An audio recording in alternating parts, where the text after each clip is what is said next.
It's encouraging that these media professionals are actually admitting their mistakes, and it appears that they have actually learned from them. I'm repeatedly being told that media does not take sides.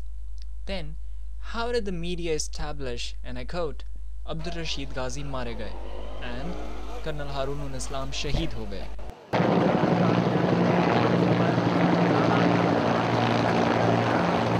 इसकी वजह ये थी कि दबाव बहुत था, धमकी बहुत थी, बदतमीज़ी बहुत थी.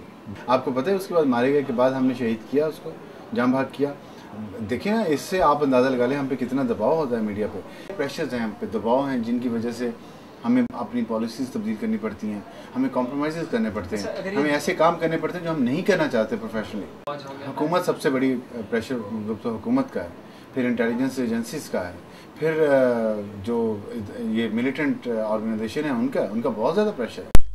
Lal Masjid was named Lal because of its red color. This is Lal Masjid as it stands today, no more red from the exterior. But the mosque's interior is choked with blood, and the mysteries still hidden inside. The empty space in the foreground is what used to be the Jamia Hafsa. It was a religious seminary for more than 3,000 female students from all over Pakistan. I sit here and imagine how this place would have looked like as a battlefield.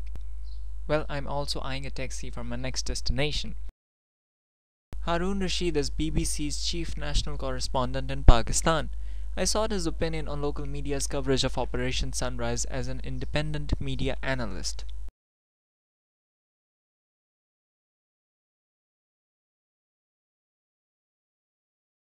ISPR के जो सरबराह थे वो आके media को जो story बताते, media वही story उठाकर उसी तरह से उसको रिपोर्ट कर देता था.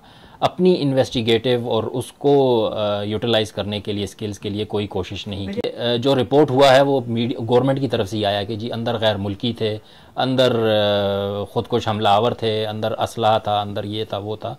वो कुछ भी मतलब इस्टेब्लिश नहीं हो सका उस मामले के ख़त्म होने के बाद भी. इसी तरह आपने लाल मस्जिद में भी देखा कि सवालात बहुत रह गए, जवाब कम मिले वहाँ से. तो मेरे ख़्याल में एक लैक ऑफ क्रिएटिविटी भी शो की पाकिस्तानी मीडिया ने, चूँकि अभी नया ग्रो कर रहा है और पहला इस तरह का वाक़या था जिसमें उनको कवरेज हॉस्टाइल एनवायरनमेंट में करनी पड़ी.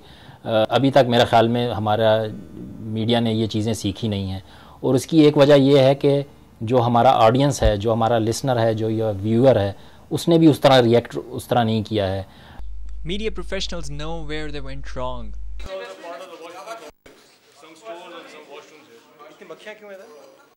It seems they have learned from what they lacked in the media coverage of Lal Masjid operation. पता होना चाहिए था, हमें ये करना चाहिए था कि क्या एक हुकूमत को ये हक है कि वो अपने शहरियों पे, चाहे वो गैर कानूनी काम ही कर रहे हैं, उन पे इस तरह का असलहा इस्तेमाल करे जिसकी दुनिया में ममानियत है.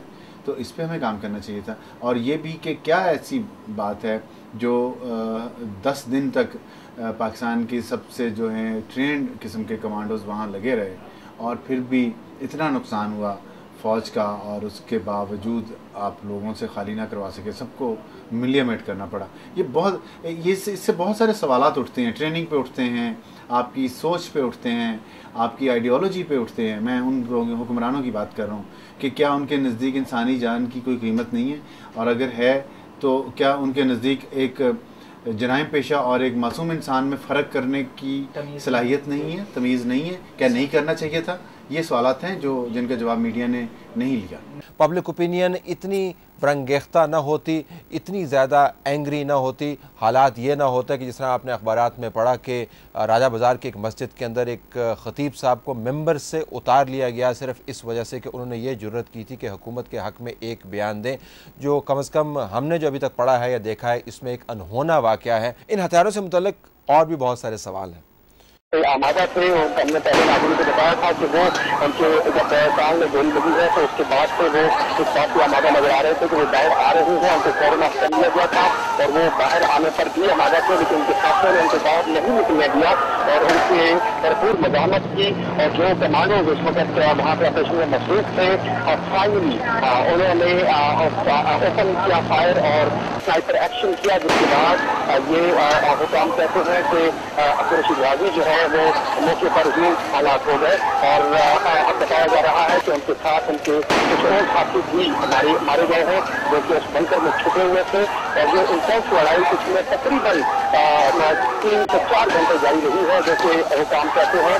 और ये मैं आपको बताऊं कि ये पहली मरतबा है कि इतना इंटेंस किस्म का बंकर के अंदर जो है वो ऑपरेशन 14 घंटे के दौरान, 15 घंटे की डेवलपमेंट के दौरान ये सबसे ज़्यादा फोकस किस्म का ऑपरेशन था।